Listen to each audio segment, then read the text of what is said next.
Recently I came back from a travel that took me first to Paderborn in the northern part of Germany, where I gave a public lecture. But it was also interesting to meet before that with the seminarians of the Archdiocese.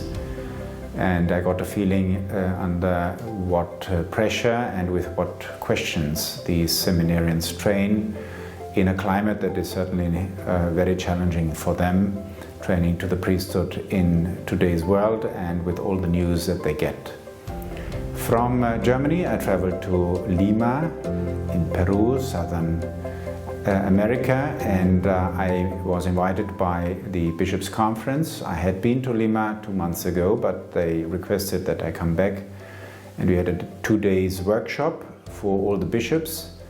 15 of the 45 have been appointed over the last 5 years, so many of them live in very rural areas and have no support system, no resources in terms of personnel when it comes to safeguarding and to other issues.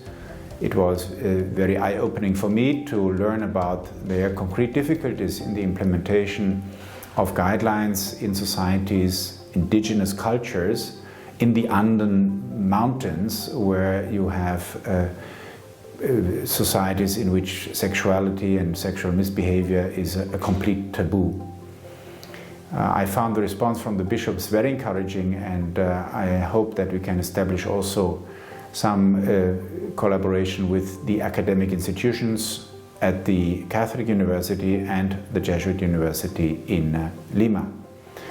Then I went on to the United States, and my first appointment was in New York, where I met also with donors and with people with whom we want to collaborate in the future in the training of church leadership.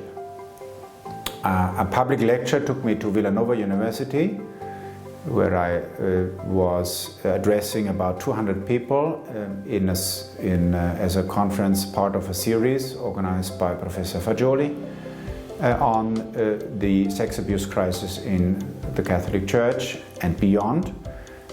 It was a very interesting exchange, many questions that were very pertinent to the situation in the United States, about what they call the double crises, the crisis of the abuse cases themselves and the crisis in the trust of the leadership, in the leadership of the Church in handling those cases. And you can see and you can really feel the shaken trust and the longing for some confidence and some for reassurance that living in this church and continuing to do whatever can be done so that the church and the world becomes a safer place is meaningful.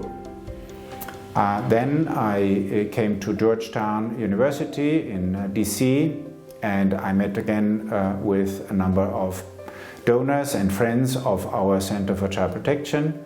Between New York and DC, I had a day with the Ukrainian Greek Catholic priests and bishops from all over the country. All 4 eparchs, as they say, came together at the invitation of the Arch-Eparch, the newly appointed Archbishop Gudziak.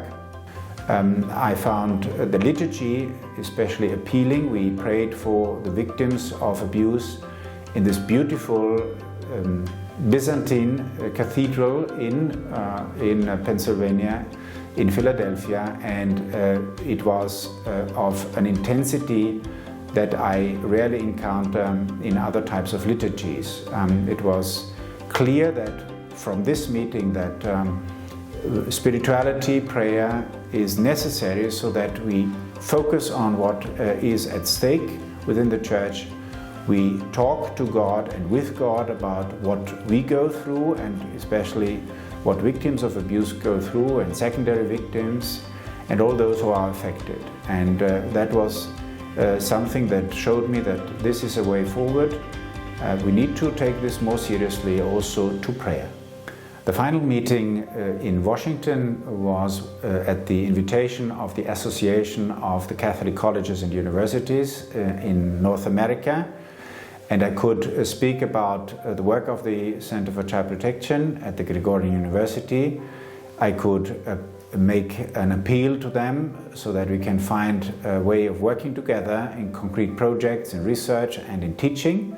And I found many people coming afterwards to me and expressing their gratitude for the work of the CCP, as well as their interest in working together in a multidisciplinary way and an international way.